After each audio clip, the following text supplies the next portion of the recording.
Brazil کے صدر 10 دنوں سے ہچکیوں سے پریشان، اسپتال داخل۔ یہ خبر ہے 16 جولائی فرائیڈے 2021 کی، آج ہی کی خبر ہے۔ 2018 میں جائر بولسونارو کے پیٹ میں حملہ آور نے خنجر گھونپ دیا تھا، جس کے بعد سے انہیں کوئی نہ کوئی طبی دقت پیش آتی رہتی ہے۔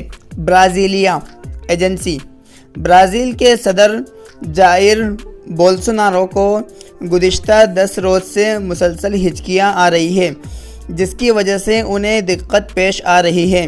بالآخر انہیں اسپتال داخل کیا گیا ہے، جہاں انہیں ایمرجنسی سرجری کی ضرورت پیش آ سکتی ہے۔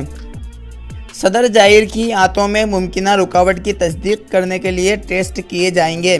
برازیل کے 66 سالہ صدر نے ایک ٹویٹ کے ذریعے عوام کو آگاہ کیا کہ اگر خدا نے چاہا تو میں جلد واپس آؤں گا۔ واضح رہے کہ 2018 کے انتخابات کے دوران ان پر حملہ ہوا تھا، جس میں ان کے پیٹ میں خنجر گھونپ دیا گیا تھا۔